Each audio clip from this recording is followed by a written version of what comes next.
Hello friends, welcome back. दोस्तों, आज के वीडियो में हम जेरंड और इन्फिनेटिव के बारे में सीखेंगे। ये टॉपिक थोड़ा टफ है, लेकिन अगर आप वीडियो को ध्यान से देखेंगे और मैं आपको समझा रहा हूँ और आप ध्यान दे रहे हैं तो ये टॉपिक भी बहुत ही आसान होने वाला है। बच्चों, मैं आज आपसे कुछ प्रश्न पूछूँगा, मुझे उन प्रश्नों के उत्तर दो।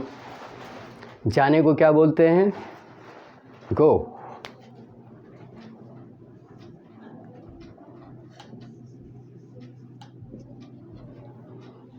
कामरान, आप बताओ, आने को क्या बोलते हैं? कम।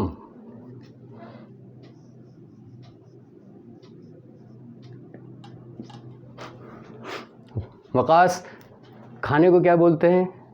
ईट। टेक भी बोलते हैं।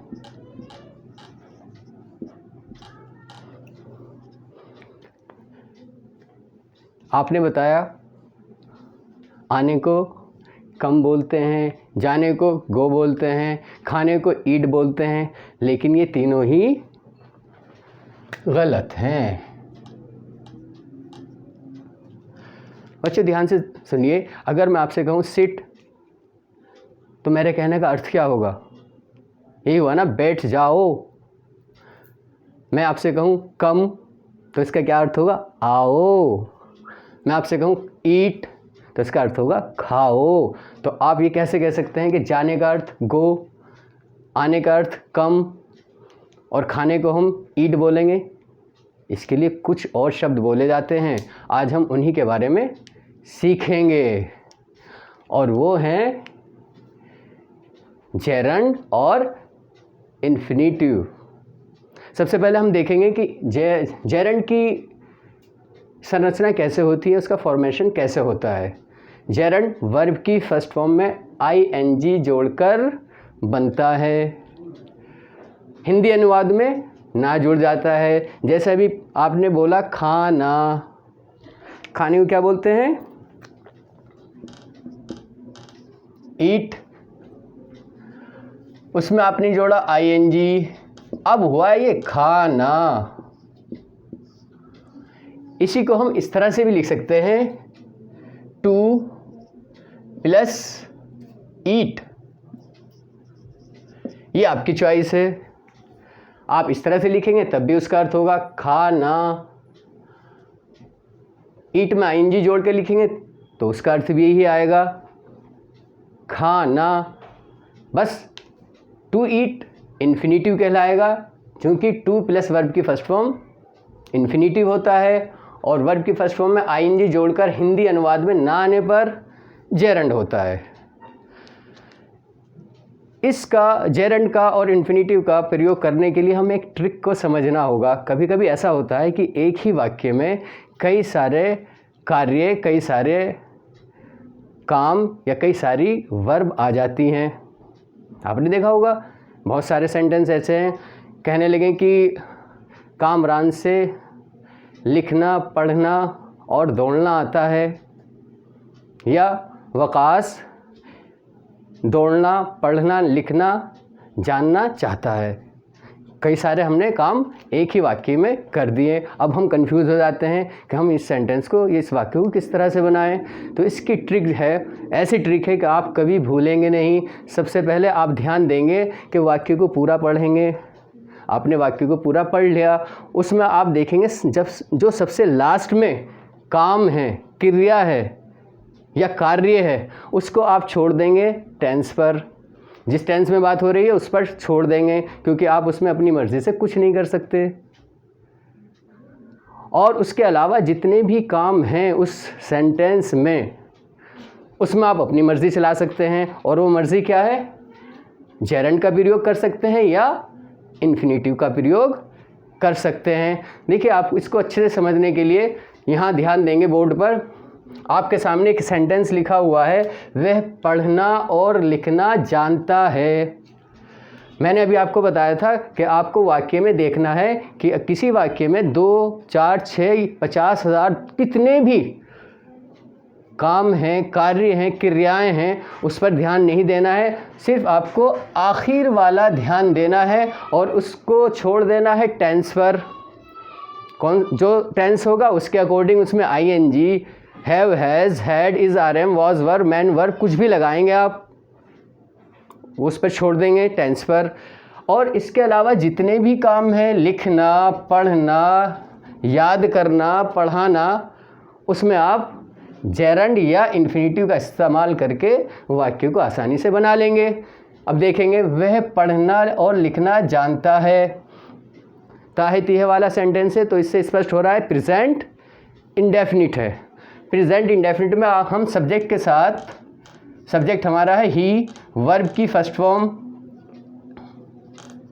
सिंगुलर सब्जेक्ट है, इसलिए हमने नोज़ कहा, ही नोज़। ये तो टेंस का काम था, इसलिए हमने टेंस के अकॉर्डिंग लिख दिया ही नोज़। अब उसके बाद ये जो दो काम और हैं, पढ़ना और लिखना, अब आपकी चॉइस है कि आप जेरंड का प्रयोग करें या इन्फिनेटिव का प्रयोग करें। चलो दोनों ही कर लेते हैं। पढ़ना, रीडिंग, जेरंड का प्रयोग कर लिया हमने, या हम इसको इन इन्फिनेटिव का प्रयोग करके कह सकते हैं टू रीड। क्लियर? रीडिंग और साथ में था लिखना and writing and to write.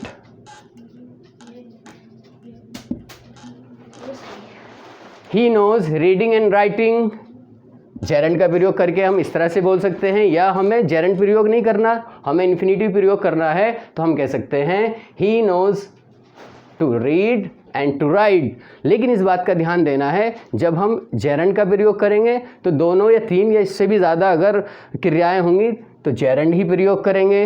ऐसा नहीं करेंगे he knows reading and to write, नहीं, रीडिंग एंड राइटिंग। और अगर हमें इन्फिनेटिव का प्रयोग करना है तो हम इसी तरह से कहेंगे he knows to read and to write. ऐसा नहीं करेंगे he knows to read and writing, ये गलत होगा। मतलब अगर एक से ज़्यादा क्रियाएं हैं तो हम या तो उसमें सब जेरंड प्रयोग करेंगे या सब के सब इन्फिनेटिव का प्रयोग करेंगे। आइए दूसरा सेंटेंस देख लेंगे।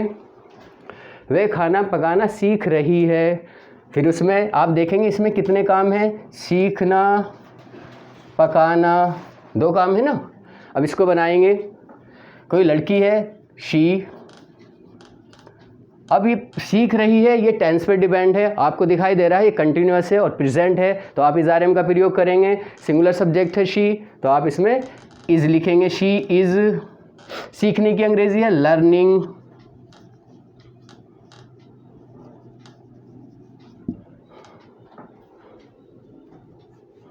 क्या सीख रही है? खाना पकाना। तो आप इन्फिनेटिव का प्रयोग करके कह सकते हैं टू कुक द फूड, या कह सकते हैं जेरंड का प्रयोग करके cooking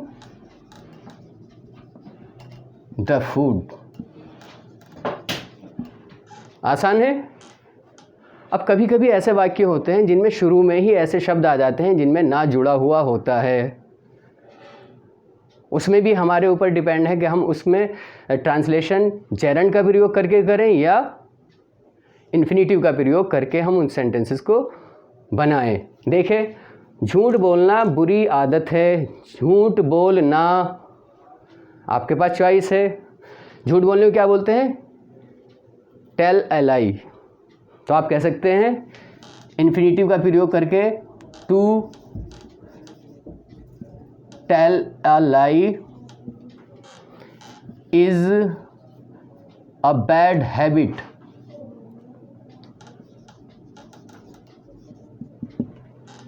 clear?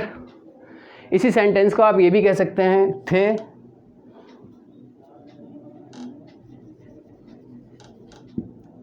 Telling a lie is a bad habit.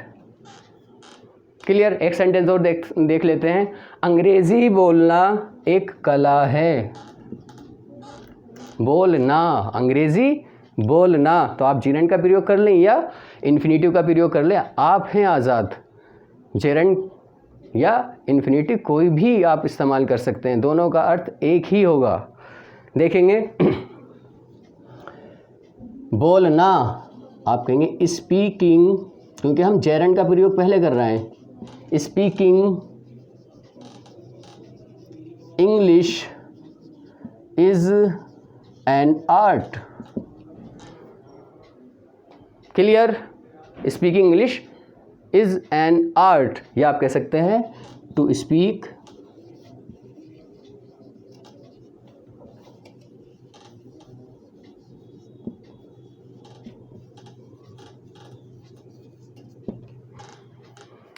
English is an art. आसान है। तो दोस्तों, मुझे उम्मीद है कि आज का टॉपिक आपको समझ में आ गया होगा। आपको देखना है कि किसी भी वाक्य में एक से ज़्यादा काम, क्रियाएं या वर्ब आएँ किसी भी वाक्य में, तो आपको सबसे आखिर वाली क्रिया को छोड़ देना है टेंस पर। जिस टेंस में बात हो रही होगी वो उसके हिसाब से लगेगी। उसके अलावा जितनी भी क्रियाएं हैं, जितने भी काम हैं, जितनी भी वर्ब हैं, वो आप जेरेंड का प्रयोग करके या इन्फिनेटिव का प्रयोग करके रखेंगे। जैसा कि आपने देखा है, दोनों के हिंदी अनुवाद में ना आता है। जेरेंड का फॉर्मेशन है वर्ब की फर्स्ट फॉर्म प्लस आईएनजी, और इन्फिनेटिव का फॉर्मेशन है टू प्लस वर्ब की फर्स्ट फॉर्म। तो मुझे आज उम्मीद है कि आपको ये टॉपिक बहुत अच्छे से समझ आ गया होगा। आपको हमारा आज का टॉपिक पसंद आया, समझ आया, तो हमारे चैनल को सब्सक्राइब करेंगे, कमेंट करेंगे और इसी तरह से हमारे साथ बने रहेंगे। आज के लिए इतना ही। Thank you.